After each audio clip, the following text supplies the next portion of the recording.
El lavado de dinero, ¿sí? También ellos dijeron cómo lo hacen por medio de los bancos norteamericanos, etcétera.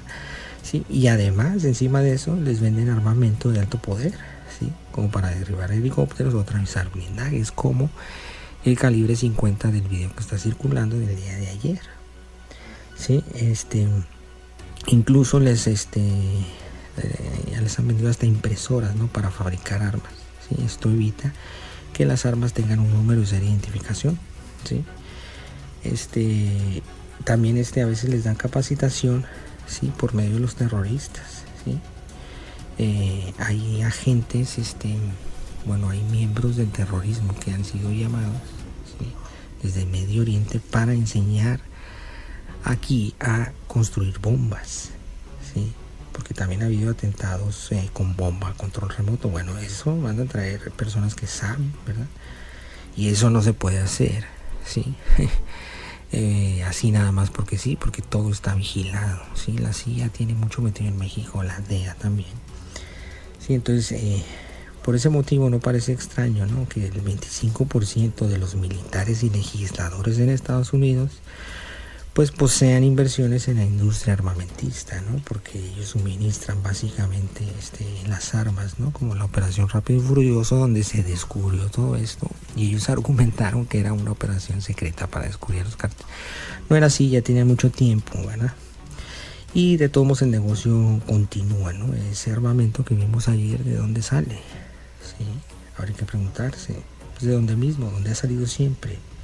Sí, como dije, les insertan la rivalidad a los capos y ahí están matándose entre sí por las migajas, ¿sí? A los verdaderos jefes se quedan con la mayor parte del negocio. Entonces también les brindan apoyo con tecnología de punta, ¿sí? Desde comunicaciones hasta drones, aviones del ejército, incluso con piloto incluido, ¿eh? Sí, el gran éxito del Señor de los Cielos, que le decían el Señor de los Cielos por las grandes cantidades de cocaína en aviones, que elaboró rutas y todo eso lo hizo la CIA, y lo hacían con aviones de ellos incluso, ¿no? Bueno, todo este paquete feliz, ¿verdad? Ese es el verdadero secreto del éxito de un cártel, ¿sí? Y no el resto de cualidades que la televisión les ensalza, ¿sí? Entonces únicamente tienen que responsabilizarse cabalmente de sus pagos, ¿verdad? Silencio absoluto, ¿sí? Puedes decir nada. Y sumisión total, obviamente, con sus superiores, ¿sí? Por lo demás, pues ya la industria del entretenimiento se encargará de maquillar esa imagen, ¿sí? ¿No? Presentándolo como redes sociales y todo esto, ¿sí? Algunos datos, ¿sí? Que demuestran cuál es el verdadero papel que juega un capo, ¿no? De todo esto que les estoy platicando, en esta estructura que les digo que el capo es el eslabón más bajo de esta larga cadena mercantil, ¿sí? Pues lo podemos ver en lo ocurrido precisamente en el tiempo de auge de este negocio, que fue en los años 80. Sí, el caso más evidente, ¿verdad? En aquellos tiempos cuando Ronald Reagan gobernaba, ¿sí? Que ya declaraba esta guerra contra el narcotráfico, ¿sí? Pero por otro lado, se protegían los grandes capos latinoamericanos, como por ejemplo Pablo Escobar, ¿sí? De Colombia, ¿sí? Porque tanto el cártel de Medellín, como el de Guadalajara, en México, pues ¿qué es lo que hacían? Aportaban mensualmente millones y millones de dólares para financiar las guerras de la CIA, ¿sí? Algunas veces para transportar los cargamentos se utilizaban aviones de la Fuerza Aérea de Estados Unidos, ¿sí? Y en ocasiones la droga era recogida por el mismo gobierno norteamericano en bases militares, ¿sí? Sobre todo ahí en Mena, Arkansas, que se convirtió en uno de los grandes centros internacionales de contrabando bajo la gubernatura de Bill Clinton, ¿sí? Entonces no es de extrañarse que cuando Bill Clinton tomó la presidencia años posteriores, ¿verdad? Una de sus primeras llamadas telefónicas fue a Carlos Leder en Colombia, ¿sí? Que era el diseñador estrella de las rutas del narcotráfico y era muy cercano a Pablo Escobar, ¿sí?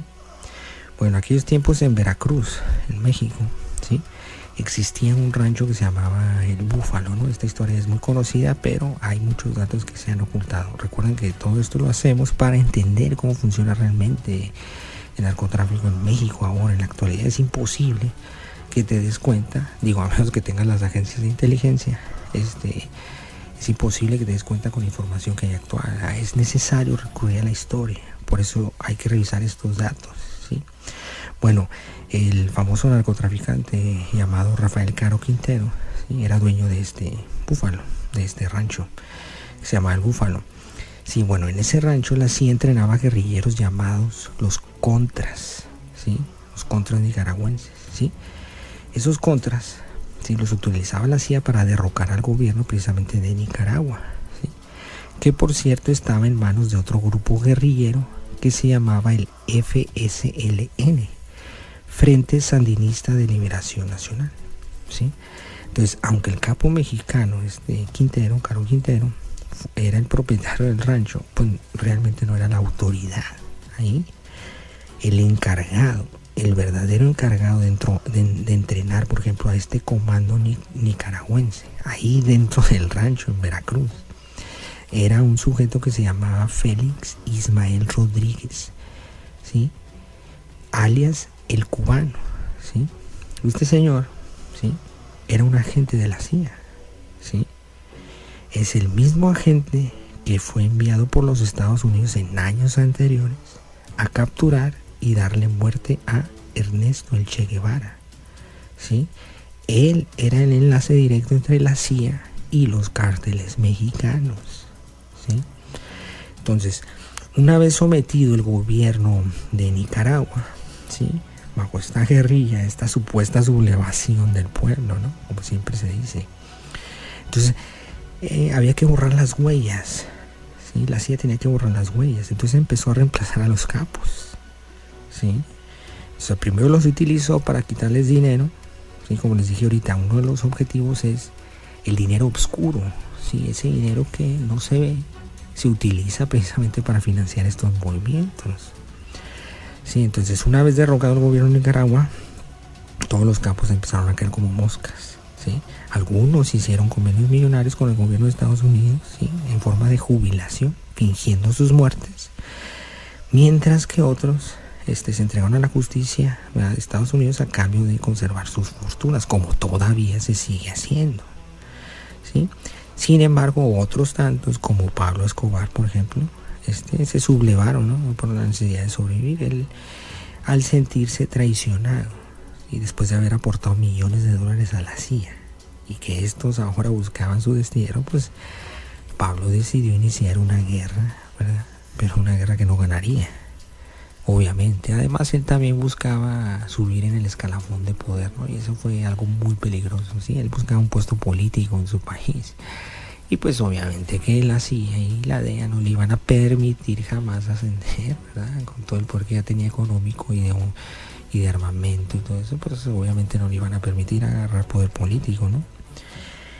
Entonces, un agente de la DEA, ¿sí?, se llamaba Enrique Kiki Camarena, ¿sí?, en 1984 descubrió esta macabra triada entre la CIA, ¿sí?, los cárteles mexicanos y colombianos, ¿sí?